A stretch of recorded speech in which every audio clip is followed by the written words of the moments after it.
وَلَقَدْ يَسَّرْنَا الْقُرْآنَ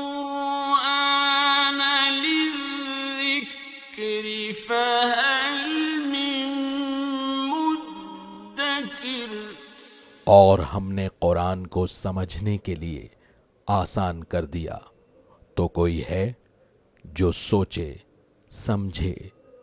صوت القرآن، قرآن کی آواز۔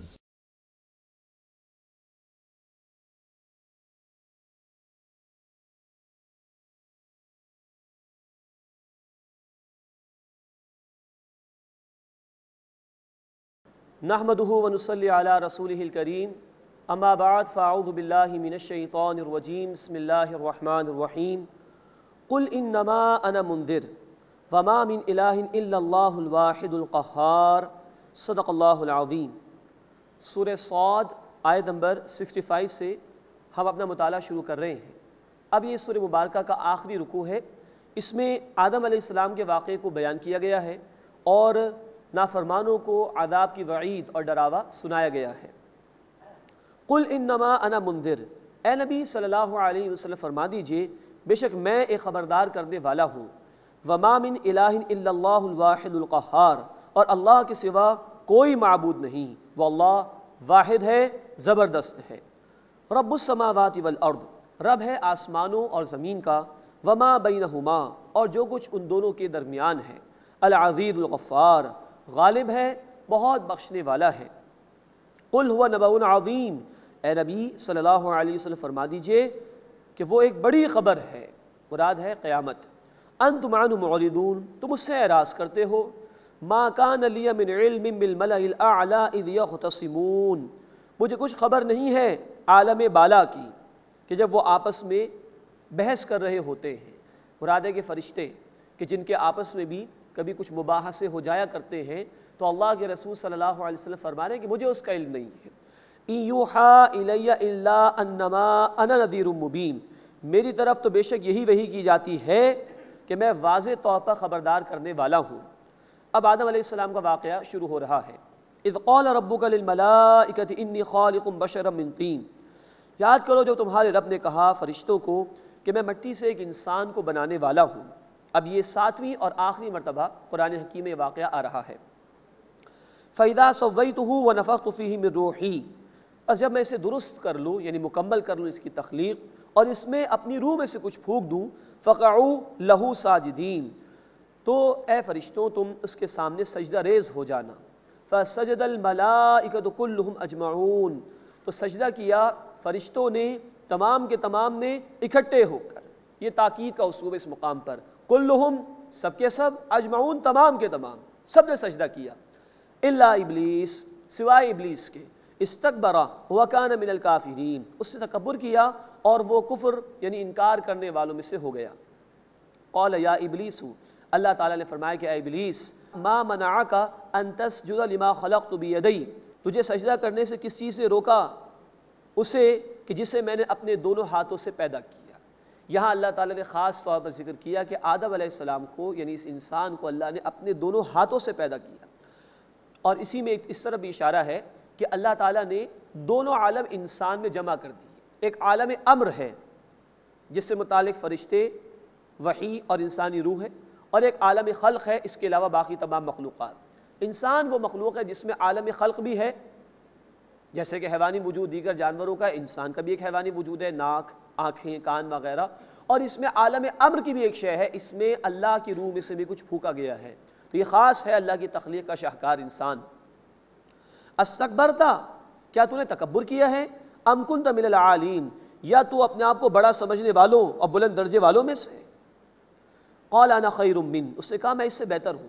خلقتنی من نار وخلقتہ من طین، اللہ تو نے مجھے آگ سے پیدا کیا ہے اور اسے مٹی سے پیدا کیا ہے۔ یہ تکبر کے اندر آ گیا۔ قال فخرج منها فانک رجیم، اللہ تعالیٰ نے فرمایا کہ پس تو یہاں سے نکل جا کہ تو مردود ہے، یعنی تجھے رد کر دیا گیا ہے اللہ تعالیٰ کی رحمت سے۔ وان علیک لعنتی الی یوم الدین، اور بے شک تجھ پر میری لعنت رہے گی قیامت کے دن تک۔ قال رب فانظرنی الی یوم یبعثون، اس نے کہا کہ اے میرے رب مجھے اس دن تک مہلت دے دے جس دن دوبارہ لوگ زندہ کیے جائیں گے۔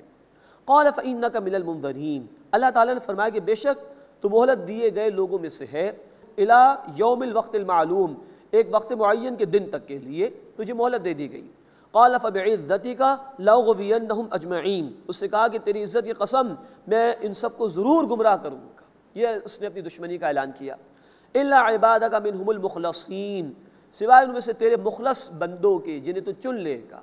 قال فالحق والحق اقول، اللہ تعالیٰ نے فرمایا یہ حق ہے اور میں حق ہی کہتا ہوں۔ لَأَمْلَأَنَّ جَهَنَّمَ مِنْكَ وَمِمَّنْ تَبِعَكَ مِنْهُمْ أَجْمَعِينَ، میں ضرور جہنم بھر دوں گا تجھ سے اور ان سے جو تیری پیروی کریں گے۔ قُلْ مَا أَسْأَلُكُمْ عَلَيْهِ مِنْ أَجْرٍ، اے نبی صلی اللہ علیہ وسلم فرما دیجئے میں تم سے اس پر یعنی اس قرآن کی تبلیغ پر، اس دعوت دین پر کوئی اجر نہیں مانگتا۔ وَمَا أَنَا مِنَ الْمُتَكَلِّفِينَ، اور میں تکلف کرنے والوں میں سے نہیں ہوں۔ اللہ کے رسول صلی اللہ علیہ وسلم کی زندگی بڑی سادہ تھی، کوئی بناوٹ کا عنصر اس میں شامل نہیں تھا، کوئی تکلف اس میں نہیں تھا۔ ان هو الا ذکر للعالمین، یہ قرآن تو تمام جہان والوں کے لیے نصیحت ہے۔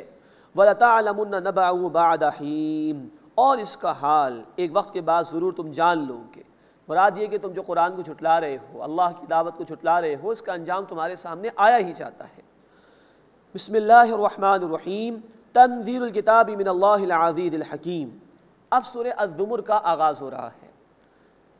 سورہ زمر سے لے کے سورہ الشورى تک 4 مکی صورتیں ہیں جن میں اللہ تعالیٰ نے توحید کے عملی تقاضوں کو بیان فرمایا۔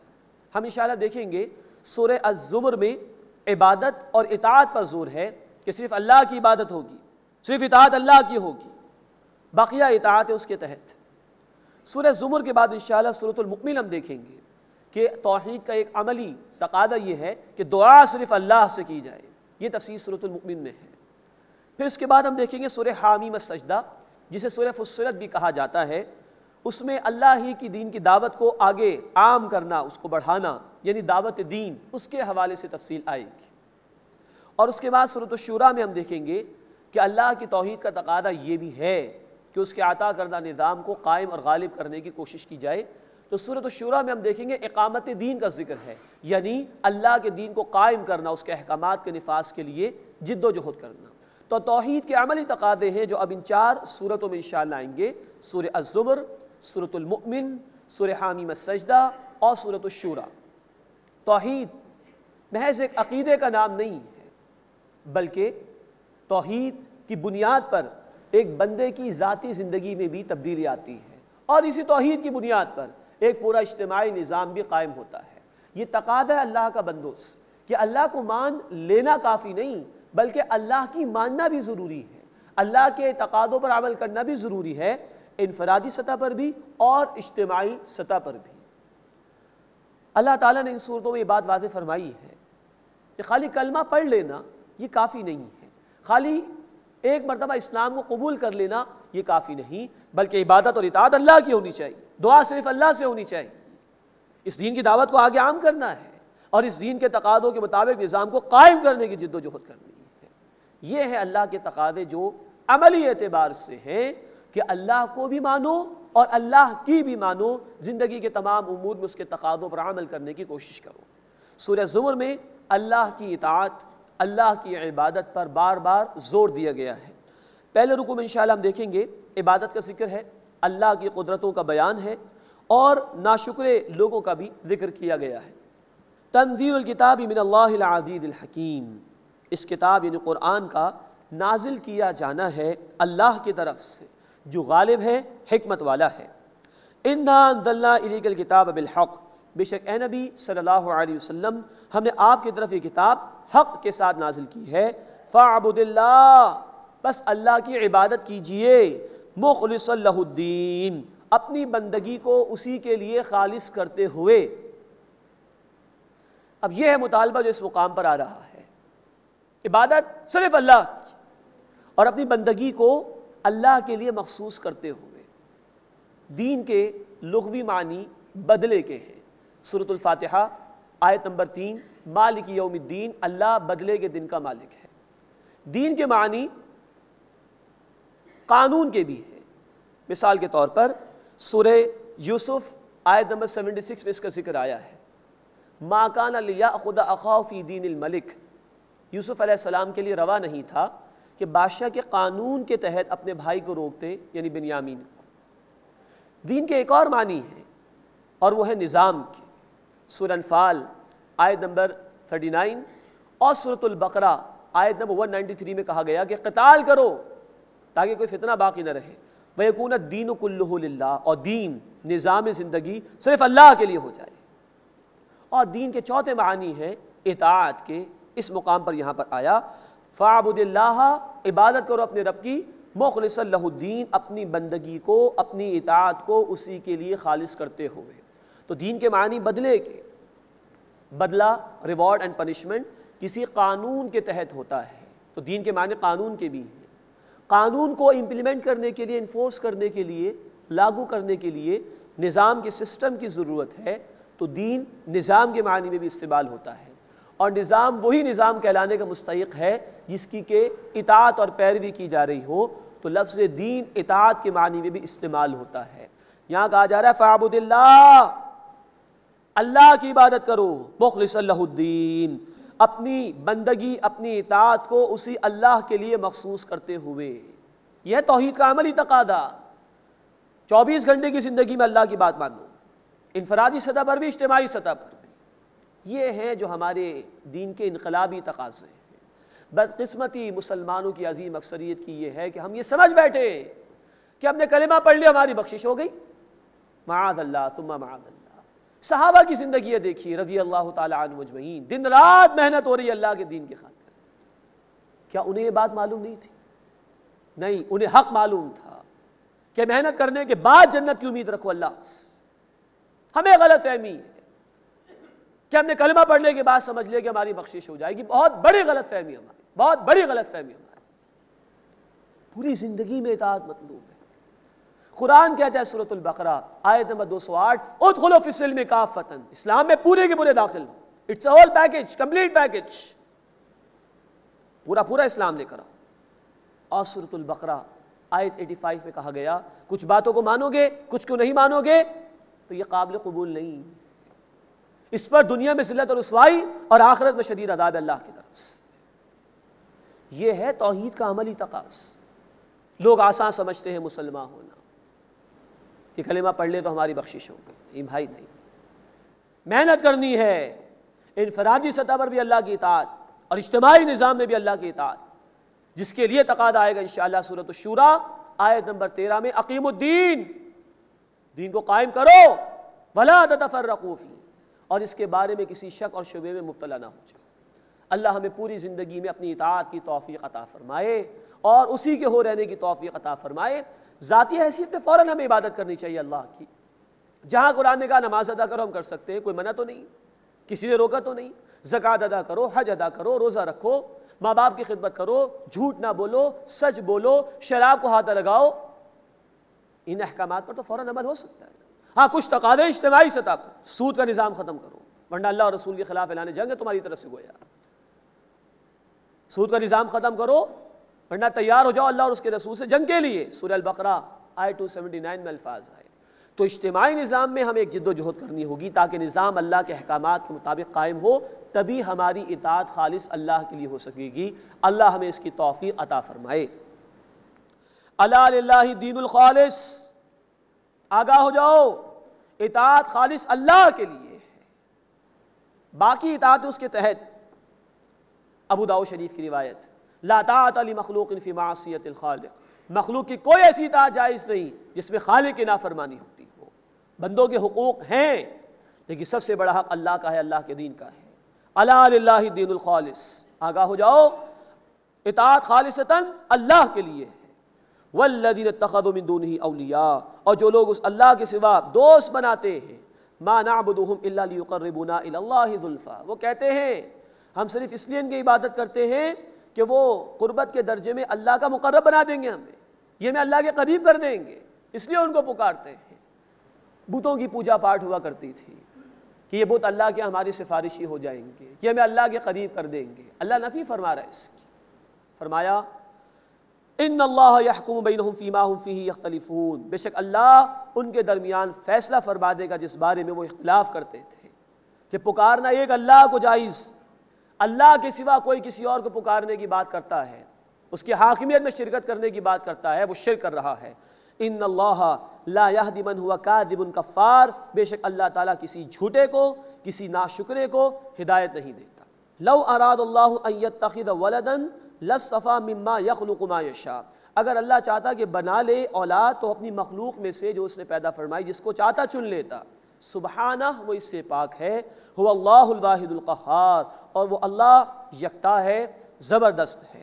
خلق السماوات والارض بالحق، اللہ نے پیدا فرمایا آسمانوں اور زمین کو بامقصد طور پر۔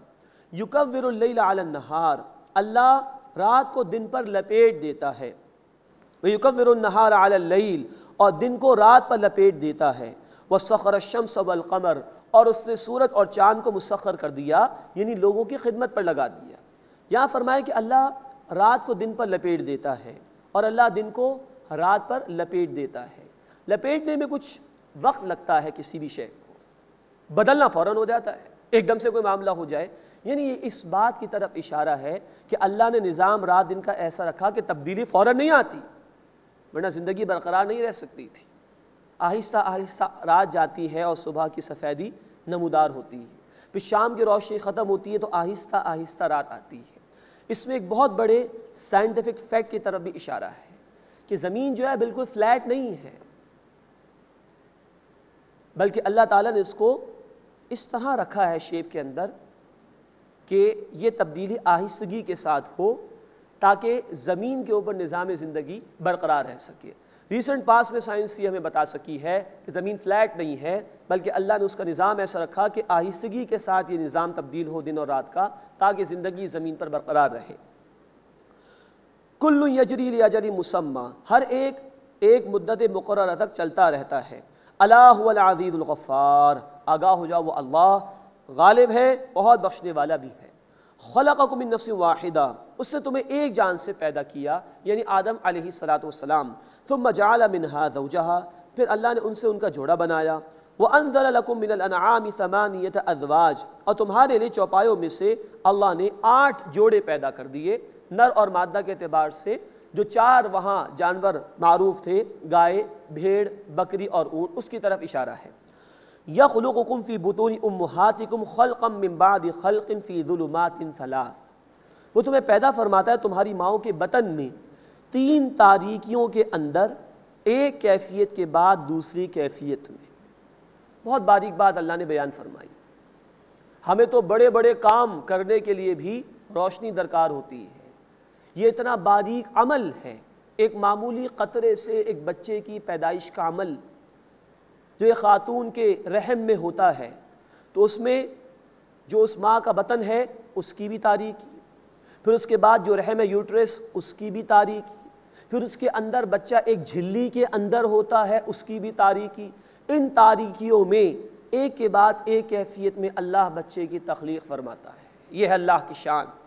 ذالکم اللہ ربکم، یہ ہے اللہ تمہارا رب، لہ الملک، اسی کے لیے بادشاہت ہے، لا الہ الا ہو، اس کے سوا کوئی عبادت کے لائق نہیں۔ فانا تصرفون، پھر تم کہاں سے پھرائے جاتے ہو، کیوں اس کے ساتھ شریک کرتے ہو دوسروں کو۔ ان تکفروا فإن اللہ غنی عنکم، اگر تم ناشکری کرو گے تو بے شک اللہ تم سے بے نیاز۔ ولا یرضی لعبادہ الکفر، اور وہ اپنے بندوں کے لیے ناشکری پسند نہیں فرماتا۔ وإن تشکروا، اور اگر تم شکر کرو گے، یرضہ لکم، تو وہ تمہارے لیے اسے پسند فرماتا ہے۔ ولا تزر وازرۃ وزر اخری، اور کوئی بوجھ اٹھانے والا کسی دوسرے کا بوجھ نہیں اٹھائے گا، ہر ایک کو اپنا جواب خود دینا ہوگا۔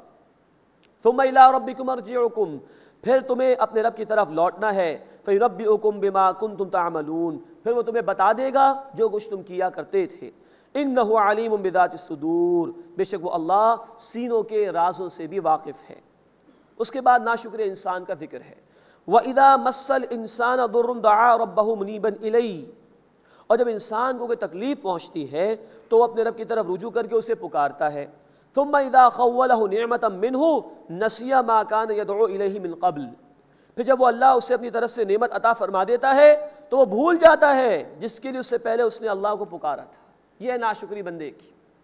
وجعل للہ اندادا، اس نے اللہ کے لیے شریک بنا لیے، لیضل عن سبیلہ، تاکہ اللہ کے راستے سے گمراہ کرے۔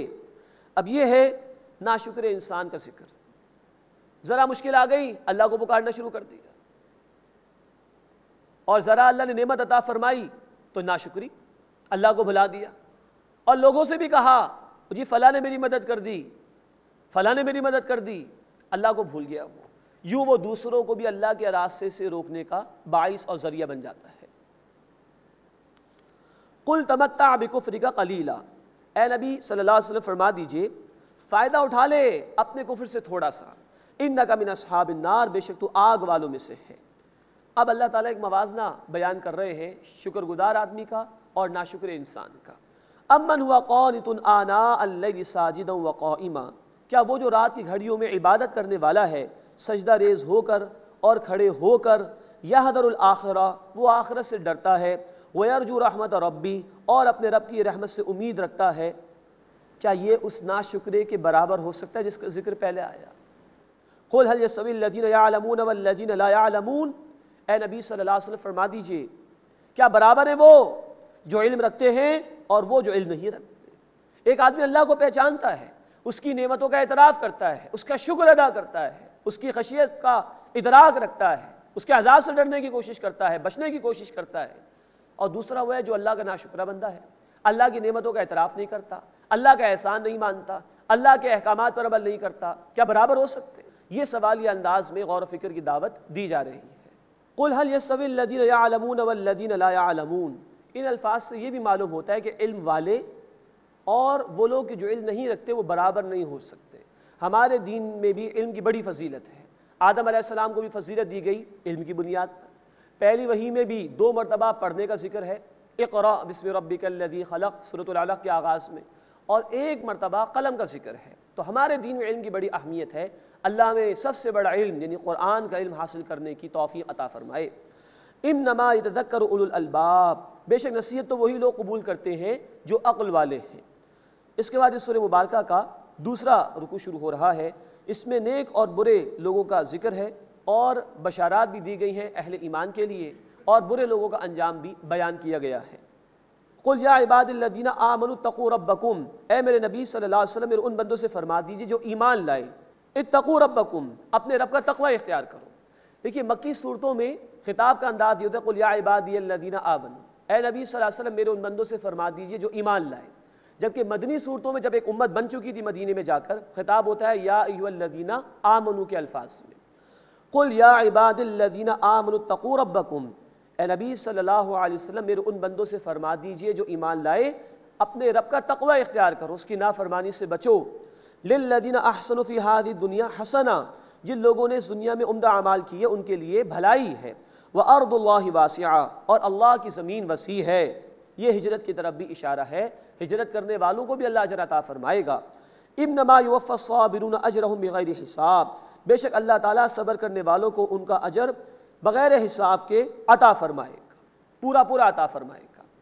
دیکھیے صبر کی اہمیت بیان ہوئی، باقی اعمال کا معاملہ ہے کہ اللہ فلاں عمل پہ اتنا ثواب دیں گے، فلاں عمل پہ اتنا ثواب دیں گے، صبر کے متعلق فرمایا کہ اللہ بغیر حساب کے اجر عطا فرمائے گا۔ اس آیت میں اللہ تعالیٰ نے صبر کی فضیلت بیان فرمائی، بقیہ اعمال کا تو معاملہ ہے کہ فلاں عمل کا اتنا نتیجہ ملے گا، لیکن صبر کے متعلق کہا جا رہا ہے کہ اللہ بغیر حساب کے اجر عطا فرمائیں گے۔ قل انی امرت ان اعبد اللہ مخلصا لہ الدین، اے نبی صلی اللہ علیہ وسلم فرما دیجئے بے شک مجھے حکم دیا گیا ہے کہ میں اللہ کی عبادت کروں اپنی اطاعت کو اسی کے لیے مخصوص کرتے ہوئے۔ پھر وہی موضوع آگے جو سورت کے آغاز میں ہم نے پڑھا تھا، اطاعت صرف اللہ کی ہوگی، بندگی صرف اللہ کی ہوگی، بات صرف اسی کی مانی جائے گی، بقیہ لوگوں کی بات اللہ کی بات کے تابع رہے گی۔ وَأُمِرْتُ لِأَنْ أَكُونَ أَوَّلَ الْمُسْلِمِينَ، اور مجھے حکم دیا گیا ہے کہ میں مسلمانوں میں سے فرما برداروں میں سے پہلا ہو جاؤں۔ قل انی اخاف ان عصیت ربی عذاب یوم عظیم، اے نبی صلی اللہ علیہ وسلم فرما دیجئے بے شک میں ڈرتا ہوں اگر میں نافرمانی کروں اپنے رب کی ایک بڑے دن کے عذاب سے۔ قل اللہ اعبد مخلصا لہ دینی، اے نبی صلی اللہ علیہ وسلم فرما دیجئے میں اسی کے لیے اپنی بندگی کو خالص کر کے عبادت کرتا ہوں، یعنی اللہ۔ فاعبدوا ما شئتم من دونہ، بس تم جس کی چاہو عبادت کر لو اس اللہ کے سوا۔ قل، اے نبی صلی اللہ علیہ وسلم فرما دیجئے ان الخاسرین الذین خسروا انفسهم واہلیہم یوم القیامہ، بے شک خسارہ اٹھانے والے لوگ وہ ہیں جنہوں نے خسارے میں ڈالا اپنے آپ کو اور اپنے گھر والوں کو قیامت کے دن۔ الا ذالک هو الخسران المبین، آگاہ ہو جاؤ یہ سب سے بڑا واضح خسارہ ہے۔ یہ بہت سخت آیت ہے قرآن کی۔ وہ لوگ جو خود نافرمانی کرتے ہیں اور اپنے گھر والوں کو بھی نافرمانی کے راستے پر چلاتے ہیں، ان کی دینی تربیت کا اہتمام نہیں کرتے، ان کو اللہ سے قریب کرنے کی کوشش نہیں کرتے، گھر میں نافرمانی کے کام ہو رہے ہوتے ہیں وہ روکنے کی کوشش نہیں کرتے، تو وہ خود بھی جا رہے جہنم میں، اپنے گھر والوں کو بھی ساتھ لے کر جا رہے ہیں۔ یہ سب سے بڑے خسارے والے جو خود بھی جہنم میں جائیں گے اور اپنے گھر والوں کو بھی جہنم میں لے کے جائیں گے۔ قرآن نے ہمیں کہا سورہ التحریم آیت نمبر 6، یا ایھا الذین آمنوا قوا انفسکم واہلیکم نارا، اے وہ لوگ جو ایمان لائے ہو اپنے آپ کو اور اپنے گھر والوں کو جہنم کی آگ سے بچاؤ۔ اللہ تعالی ہمیں خود نیک بننے کی توفیق عطا فرمائے اور ہمیں اپنے گھر والوں کو بھی دین کی دعوت دینے کی توفیق عطا فرمائے۔ اللہ ہمیں خود برائی سے بچنے کی توفیق عطا فرمائے اور ہمیں اپنے گھر والوں کو بھی برائیوں سے بچانے کی توفیق عطا فرمائے۔ لہم من فوقہم ظلل من النار، ان کے لیے ان کے اوپر سے آگ کے سائبان ہوں گے، آگ ان پر چھا جائے گی۔ ومن تحتہم ظلل، اور ان کے نیچے سے بھی آگ کی چادریں ہوں گی، ہر طرف سے آگ ہی آگ ہوگی۔ اللہم اجرنا من النار، اللہم اجرنا من النار، یہ آگ برحق ہے جس کو اللہ نے بار بار بیان کیا، اور یہاں کیفیت ہے ہر طرف سے آگ ہی آگ ہوگی، اوپر بھی آگ نیچے بھی آگ۔ اللہم اجرنا من النار، اے اللہ ہمیں آگ کے عذاب سے محفوظ فرما۔ ذالک یخوف اللہ بہ عبادہ، یہ ہے جس سے اللہ اپنے بندوں کو ڈراتا ہے۔ یا عبادی فاتقون، اے میرے بندوں میرا تقوی اختیار کرو، میری نافرمانی سے بچو۔ والذین اجتنبوا الطاغوت، اور جن لوگوں نے طاغوت سے اجتناب کیا، ان یعبدوہا، کہ اس کی عبادت کریں، وانابوا الی اللہ، اور جنہوں نے رجوع کیا اللہ کی طرف، لہم البشریٰ، ان کے لیے بشارت ہے۔ فبشر عباد، بس اے نبی صلی اللہ علیہ وسلم میرے بندوں کو خوشخبری سنا دیجیے۔ طاغوت سے مراد ہر وہ شخص، ادارہ، قانون، حکومت جو اللہ کے احکامات کے مقابلے میں اپنی بات منوائے، اور طاغوت کی عبادت یہ ہے کہ اللہ کے حکم کے مقابلے میں کسی اور کا حکم مانا جائے، چاہے وہ ایک انسان کا ہو، کسی ادارے کا ہو، کسی حکومت کا ہو، اللہ کے مقابلے میں کسی کا حکم مان لینا یہ اس کی عبادت ہو جائے گی۔ تو فرمایا کہ اے میرے نبی صلی اللہ علیہ وسلم میرے ان بندوں کو بشارت دیجئے جنہوں نے طاغوت سے اجتناب کیا اور اللہ تعالیٰ کے حکم پر عمل کیا، کہ ان کے لیے بشارت ہے۔ الذین یستمعون القول فیتبعون احسنہ، وہ جو پوری توجہ سے بات کو سنتے ہیں اور پھر اس کی بہترین طریقے سے پیروی کرتے ہیں، یعنی قرآن کو توجہ سے سنتے ہیں اور عمدگی کے ساتھ اس کی پیروی کرتے ہیں۔ اللہ تعالی ہمیں قرآن کو سمجھ کر پڑھنے کی بھی توفیق عطا فرمائے اور پوری زندگی میں اس کے احکامات پر عمل کرنے کی توفیق عطا فرمائے، ان کے لیے بشارت ہے۔ ورنہ جو قرآن کو چھوڑ چکے ہیں، جو قرآن کی پیروی نہیں کرتے، ان کے لیے بشارت نہیں ہے۔ اولئک الذین ھداھم اللہ، یہ وہ لوگ ہیں جنہیں اللہ نے ہدایت عطا فرمائی، واولئک ھم اولو الالباب، اور یہی لوگ عقل والے ہیں۔ افمن حق علیہ کلمۃ العذاب، تو کیا جس پر عذاب کی وعید ثابت ہو گئی، افانت تنقذ من فی النار، تو اے نبی صلی اللہ علیہ وسلم کیا آپ اس کو بچا لیں گے جو آگ میں گرنے والا ہے؟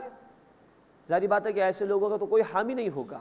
اب ان کے مقابلے میں نیک لوگوں کا ذکر ہے، لیکن الذین اتقوا ربہم، لیکن جن لوگوں نے تقوی اختیار کیا اپنے رب کا، انہیں اللہ کی نافرمانی سے بچے، لہم غرف من فوقہا غرف مبنیۃ، ان کے اوپر بنے ہوئے بالا خانے ہیں، یعنی محلات پر محلات ہیں، ڈبل سٹوریز بھی ہوں گے اس کے اندر، تجری من تحتی الانہار، ان محلات کے نیچے نہریں جاری ہوں گی۔ وعد اللہ، اللہ کا وعدہ ہے، لا یخلف اللہ المیعاد، اللہ وعدے کے خلاف نہیں کرتا۔ اللہم انا نسألک الجنہ، اے اللہ ہم تجھ سے جنت کا سوال کرتے ہیں، اے اللہ ہمیں اپنے متقی بندوں میں شامل فرما جو تیری نافرمانی سے بچنے کا اہتمام کرتے ہیں۔ الم تر ان اللہ انزل من السماء ماء، کیا تم نے نہیں دیکھا کہ اللہ نے آسمان سے پانی اتارا، فسلکہ ینابیع فی الارض، پھر اسے چشمے بنا کر زمین میں چلایا، ثم یخرج بہ زرعا مختلفا الوانہ، پھر اس سے مختلف رنگوں کی کھیتی اللہ تعالیٰ نے نکالی، طرح طرح کی فصلیں ہیں، طرح طرح کے پھل ہیں۔ ثم یہیج فتراہ مصفرا، پھر وہ خشک ہو جاتی ہے، پھر تم اسے دیکھتے ہو کہ وہ زرد ہو جاتی ہے، فصل پک گئی، اس کو کاٹا نہیں گیا تو اب وہ زرد ہو جاتی۔ ثم یجعلہ حطاما، پھر وہ اللہ اسے چورا چورا کر دیتا ہے۔ ان فی ذلک لذکری لأولی الالباب، بے شک اس میں نصیحت ہے عقل والوں کے لیے۔ یعنی جس طرح پودا بڑا ہوتا ہے، فصل لہلہانا شروع کر دیتی ہے، ایک وقت آتا ہے کہ وہ زرد پڑ جاتی ہے، ریزہ ریزہ ہو جاتی ہے۔ انسان کا معاملہ بھی یہی ہے کہ اللہ نے انسان کو پیدا کیا، وہ اپنی جوانی کو پہنچتا ہے، بہت خوش ہوتا ہے جب اس کی صلاحیتیں اپنے عروج پر ہوتی ہیں، لیکن ایک وقت آتا ہے کہ اس کی عمر ڈھلنا شروع ہو جاتی ہے اور بالآخر اس انسان کو موت آ ہی جاتی ہے۔ تو جیسے اس فصل کو دوام نہیں ہے، انسانی زندگی کو بھی دوام نہیں، یہ زندگی عارضی ہے، فانی ہے، لوٹ کر اللہ کی طرف جانا ہے۔ ان فی ذلک لذکری لأولی الالباب، بے شک اس میں نصیحت ہے عقل والوں کے لیے۔ اس کے بعد اس سورہ مبارکہ کا تیسرا رکوع شروع ہو رہا ہے۔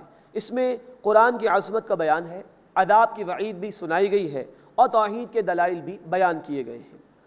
افمن شرح اللہ صدرہ للاسلام، پس کیا جس کا سینہ اللہ نے اسلام کے لیے کھول دیا، وہ مطمئن اللہ کے دین پر، اور مشکلات آتی ہیں تو صبر کرتا ہے، نعمت ملتی ہے تو شکر ادا کرتا ہے، پوری طرح وہ اللہ کے دین پر مطمئن ہے، تو گویا اللہ نے اس کا سینہ اسلام کے لیے کھول دیا۔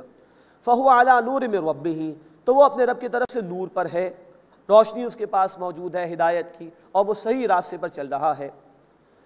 تو ایک تو یہ شخص ہے، دوسرا وہ ہو سکتا ہے جس کا سینہ تنگ ہو، جس کے اندر تعصب ہو، تکبر ہو، جس کے پاس روشنی کے بجائے اندھیرے ہو۔ ظاہری بات ہے یہ دونوں برابر نہیں ہو سکتے۔ فویل للقاسیۃ قلوبہم من ذکر اللہ، بس بربادی ان لوگوں کے لیے جن کے دل اللہ کی یاد سے سخت ہو چکے ہیں، دل پتھر کی طرح ہو چکے ہیں۔ جیسے سورۃ البقرہ آیت نمبر 74 میں الفاظ آئے تھے، فہی کالحجارہ، وہ دل پتھر کی طرح ہو گئے ہیں، تو اب اللہ کی یاد اس میں نہیں ہے۔ اولئک فی ضلال مبین، یہ لوگ کھلی گمراہی میں ہیں۔ اب قرآن کی عظمت کا بیان آ رہا ہے۔ اللہ نزل احسن الحدیث کتابا متشابہا مثانی، اللہ نے بہترین کلام نازل فرمایا، ایک کتاب جس کی آیات ملتی جلتی ہیں، بار بار دہرائی گئی ہیں۔ یعنی قرآن حکیم میں مضامین کو اللہ تعالیٰ نے بار بار بیان کیا ہے۔ یہ تاریخ کی کتاب تو نہیں کہ ایک بات ایک دفعہ بیان ہو تو دوبارہ بیان نہیں ہوگی، یہ قصہ گوئی کی بات بھی نہیں ہے کہ ایک قصے کا ایک حصہ بیان ہو تو اس کے بعد دوبارہ بیان نہیں ہوگا۔ یہ ہدایت کی کتاب ہے، اور انسانوں میں بھول جانے کا مادہ بہت زیادہ ہے، تو اللہ نے بار بار مضامین کو بیان فرمایا ہے تاکہ لوگ پورے طور پر ہدایت اس سے حاصل کر لیں۔ تو فرمایا کہ یہ کتاب ہے کہ جس میں آیات ملتی جلتی ہیں اور مضامین بار بار دہرائے گئے ہیں۔ اب اہل ایمان کی شان کا بیان ہے اس قرآن کے حوالے سے۔ تقشعر منہ جلود الذین یخشون ربہم، اس سے رونگٹے کھڑے ہو جاتے ہیں ان لوگوں کی کھالوں پر جو اپنے رب سے ڈرتے ہیں۔ جیسے کہ سورۃ الانفال آیت نمبر 2 میں ہم نے پڑھا، اذا ذکر اللہ وجلت قلوبہم، جب اللہ کے بندوں کے سامنے اللہ کا ذکر ہوتا ہے تو ان کے دل کانپ اٹھتے ہیں اللہ کی خشیت سے۔ یہ اس کا ایک پہلو ہے۔ پھر فرمایا ثم تلین جلودہم وقلوبہم الی ذکر اللہ، پھر ان کی کھالیں اور ان کے دل نرم ہو جاتے ہیں اللہ کے ذکر کے لیے۔ پہلی کیفیت ہے رونگٹے کھڑے ہو جاتے ہیں، خشیت پیدا ہو جاتی، اور پھر ان کے دلوں اور کھالوں کو اطمینان مل جاتا ہے۔ جیسے سورۃ الرعد آیت نمبر 28 میں الفاظ ہیں، الا بذکر اللہ تطمئن القلوب، آگاہ ہو جاؤ، دلوں کو اطمینان، سکون اللہ کے ذکر سے ملتا ہے۔ ذالک ھدی اللہ یہدی بہ من یشاء، یہ اللہ کی ہدایت، اس سے اللہ جسے چاہتا ہے ہدایت عطا فرماتا ہے۔ ومن یضلل اللہ فما لہ من ہاد، اور جسے اللہ گمراہ فرما دے اس کے لیے کوئی ہدایت دینے والا نہیں ہے۔ اب پھر ایک سوچنے کے لیے سوال لوگوں کے سامنے رکھا جا رہا ہے، افمن یتقی بوجہہ سوء العذاب یوم القیامہ، پس کیا جو شخص قیامت کے دن اپنے چہرے کو برے عذاب سے بچانے کی کوشش کرے گا، سوچو کیا وہ اس کے برابر ہو سکتا ہے جو جنت کے اندر ہو؟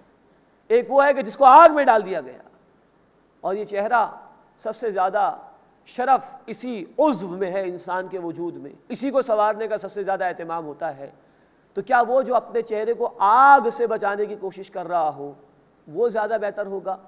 خود سوچو، یا وہ جس کو اللہ تعالیٰ نے جنت کی نعمتوں میں رکھا ہو۔ وَقِيلَ لِلَّذِينَ ذُوقُوا مَا كُنتُمْ تَكْسِبُونَ، اور ظالموں کو کہا جائے گا تم اس کا مزہ چکھو جو کچھ تم کیا کرتے تھے۔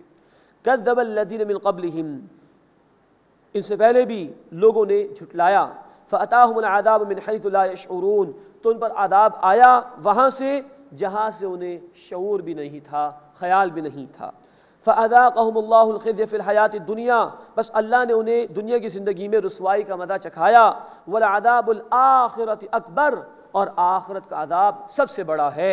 لَوْ كَانُوا يَعْلَمُونَ، کاش وہ جانتے۔ وَلَقَدْ ضَرَبْنَا لِلنَّاسِ فِي هَذَا الْقُرْآنِ مِنْ كُلِّ مَثَلٍ، اور یقیناً ہم نے اس قرآن میں لوگوں کے لیے ہر قسم کی مثالیں بیان کی، لَعَلَّهُمْ يَتَذَكَّرُونَ، تاکہ وہ نصیحت حاصل کریں۔ بار بار مضامین بیان کیے گئے تاکہ ان کے لیے سمجھنا آسان ہو جائے۔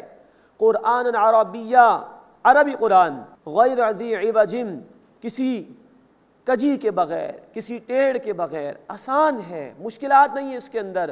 لعلہم یتقون، تاکہ وہ تقوی اختیار کریں، اللہ کی نافرمانی سے بچیں۔ ضرب اللہ مثلا، اللہ تعالیٰ نے ایک مثال بیان فرمائی، رجلا فیہ شرکاء متشاکسون، ایک آدمی ہے غلام، اس میں کئی آقا شریک ہیں، ورجلا سلما لرجل، اور ایک آدمی ہے وہ ایک ہی شخص کا غلام ہے۔ هل یستویان مثلا، کیا دونوں کی مثال برابر ہے؟ یعنی ایک وہ شخص ہے جس کے کئی آقا ہیں، کبھی اس کو راضی کرے کبھی اس کو راضی کرے، اور ایک ہے جس کا مالک ایک ہی ہے۔ خود سوچو کس کی زندگی آسان؟ یہ شرک کی نفی کے لیے تم نے اتنے سارے معبود اختیار کر رکھے، اللہ کے در کو چھوڑ کر نہ جانے کہاں کہاں جا رہے ہو، کس کس کو پکار رہے ہو، تمہیں ان سب کو راضی کرنا پڑ رہا ہے، ان سب کا خوف تمہیں ہے۔ کیا یہ مرحلہ زندگی کا آسان ہے؟ یا وہ زندگی آسان ہے کہ جو ایک اللہ کو پکارے، اسی کا تقوی اختیار کرے، اسی سے امیدیں وابستہ رکھے، اسی کا خوف رکھے؟ خود سوچو کیا یہ مثالیں برابر ہو سکتی ہیں؟ الحمدللہ، تمام شکر، تمام تعریف اللہ کے لیے ہے۔ بل اکثرهم لا يعلمون، بلکہ ان میں سے اکثر علم نہیں رکھتے۔ انک میت، بے شک اے نبی صلی اللہ علیہ وسلم آپ انتقال کرنے والے ہیں، وانہم میتون، اور وہ بھی مر جائیں گے۔ اب پھر ظاہری بات ہے کہ جب اے نبی آپ بھی تشریف لے جائیں گے، یہ بھی چلے جائیں گے، دنیا تو عارضی، اصل ٹھکانہ آخرت میں ہے۔ فرمایا ثم انکم یوم القیامۃ عند ربکم تختصمون، بے شک تم قیامت کے دن اپنے رب کے پاس جھگڑو گے۔ جب اعمال پیش ہوں گے تو کوئی جھوٹی قسمیں کھا کے چھپانے کی کوشش کرے گا کہ میں نے شرک نہیں کیا، کوئی کچھ اور باتیں بنائے گا، لیکن یہ پیشی ہوگی اللہ کے ہاں۔ دنیا عارضی ہے، یہ دارالعمل ہے، امتحان کے لیے یہاں بھیجا گیا، عمل کے لیے بھیجا گیا، لوٹ کر اللہ کی طرف جانا ہے۔ سوچو اس دن تمہارا کیا حال ہوگا۔ اس کے بعد اس سورہ مبارکہ کا 14 رکوع آ رہا ہے، اس میں توحید کا بیان ہے، اللہ کی قدرتوں کا ذکر ہے، منکرین کا بھی ذکر ہے، اور چیلنج کا انداز بھی اللہ تعالیٰ نے اس مقام پر اختیار کیا ہے مخالفین کے مقابلے میں۔ فمن اظلم ممن کذب علی اللہ، بس اس سے بڑا ظالم کون ہوگا جس سے اللہ پر جھوٹ باندھا، وکذب بالصدق اذ جاء، اور سچائی کو جھٹلایا جبکہ اس کے پاس آ گئی۔ یہ اللہ کے انکار کرنے والوں کا ذکر ہے۔ الیس فی جہنم مثوی للکافرین، کیا کافروں کے لیے جہنم میں ٹھکانہ نہیں ہے؟ والذی جاء بالصدق وصدق به اولئک هم المتقون، اور جو سچائی کے ساتھ آیا اور جس نے اس کو سچ مانا، اس کی تصدیق کی، یہی لوگ متقی ہیں۔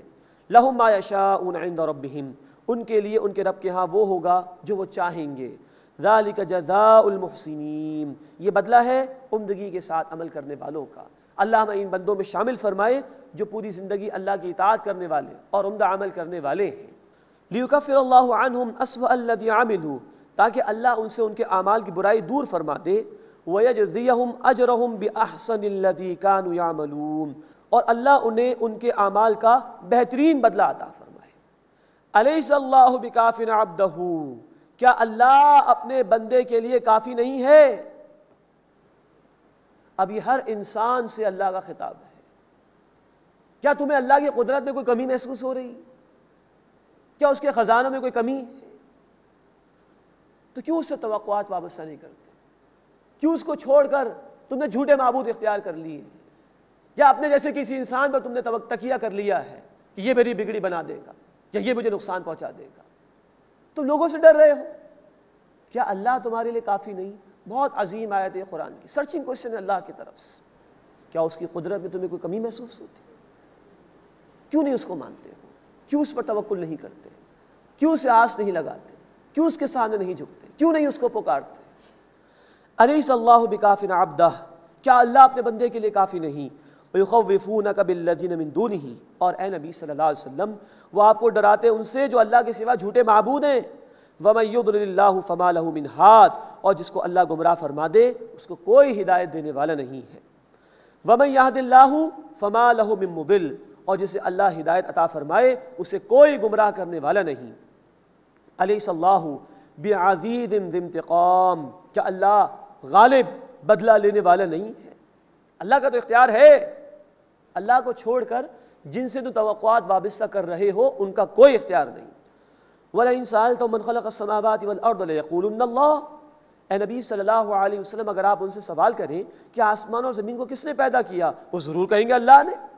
قل اے نبی صلی اللہ علیہ وسلم پوچھئے افرأیتم ما تدعون من دون اللہ، کہ کیا تم نے دیکھا جن کو تم پکارتے ہو اللہ کے سوا، ان ارادنی اللہ بضر هل ہن کاشفات ضرہ، کہ اگر اللہ میرے لیے کوئی نقصان پہنچانا چاہے تو کیا وہ سب کے سب اس نقصان کو دور کر سکتے ہیں؟ او ارادنی برحمت، یا اللہ میرے لیے کوئی رحمت کا معاملہ فرمانا چاہے، هل ہن ممسکات رحمتی، تو کیا وہ سب اس کی رحمت کو روک سکتے ہیں؟ یہ پھر سرچنگ کوئسچن کا انداز. دیکھو ہے کوئی تمہارے جھوٹے معبودوں میں سے اللہ کے سوا کوئی ہے جو انسانوں کے لیے نفع نقصان کا اختیار رکھتا ہو؟ سوچو اس کو ذرا. قل حسبی اللہ، اے نبی صلی اللہ علیہ وسلم فرما دیجئے اللہ میرے لیے کافی ہے. علیہ یتوکل المتوکلون، اسی پر توکل کرنے والوں کو توکل کرنا چاہیے. اب بڑا چیلنج کا انداز ہے، زوردار انداز ہے جو اللہ نے اختیار کیا مخالفین کے حوالے سے. قل یا قوم اعملوا علی مکانتکم، اے نبی صلی اللہ علیہ وسلم فرما دیجئے اے میری قوم تم اپنی جگہ کام کیے جاؤ، انی عامل، میں بھی کام کرتا ہوں، جو مخالفت کرنی ہے کر لو، میں اللہ کے دین پر استقامت کے ساتھ ڈٹا ہوا ہوں، میں اس کے دین کی دعوت کو پیش کروں گا، میں اس کی توحید پر کاربند رہوں گا، میں تمہارے جھوٹے معبودوں سے نہیں ڈرتا، جو کرنا تم کر لو، میں بھی اس حق پر ڈٹا ہوا ہوں. فسوف تعلمون، بس قریب تم جان لو گے. من یأتیہ عذاب یخزیہ، کون ہے جس پر آتا ہے عذاب کہ اسے رسوا کر دے. ویحل علیہ عذاب مقیم، اور کون ہے جس پر دائمی عذاب اترتا ہے، ان قریب فیصلہ ہو جائے گا. انا انزلنا علیک الکتاب للناس بالحق، بے شک اے نبی صلی اللہ علیہ وسلم ہم نے آپ پر کتاب نازل کی لوگوں کے لیے حق کے ساتھ. فمن اہتدی فلنفسہ، پس جس سے ہدایت پائی تو اپنی ذات کے لیے. ومن ضل، اور جو گمراہ ہوا، فانما یضل علیہا، تو وہ گمراہ ہوا اپنے ہی لیے، اس کا وبال اسی پر ہوگا. وما انت علیہم بوکیل، اور آپ صلی اللہ علیہ وسلم اس پر وکیل نگہبان نہیں ہے. یعنی ہدایت واضح ہے، جو قبول کرے گا اپنے بھلے کے لیے قبول کرے گا، اسی کو اس کا فائدہ پہنچے گا، اور جو انکار کرے گا، جو گمراہی کا خود فیصلہ کرے گا، اس کا وبال بھی اسی پر جائے گا. اور اے نبی صلی اللہ علیہ وسلم آپ کا کام حق کو پہنچا دینا ہے، کوئی قبول کرے نہ کرے وہ اس کی ذمہ داری ہے. ان کی گمراہی کے حوالے سے آپ سے کوئی سوال نہیں ہوگا. وما انت علیہم بوکیل، آپ صلی اللہ علیہ وسلم ان پر وکیل یا نگہبان نہیں ہے. اللہ تعالی ہمیں ہدایت اختیار کرنے کی توفیق عطا فرمائے اور ہر قسم کی گمراہی سے بچنے کی توفیق عطا فرمائے. وآخر دعوانا ان الحمد للہ رب العالمین.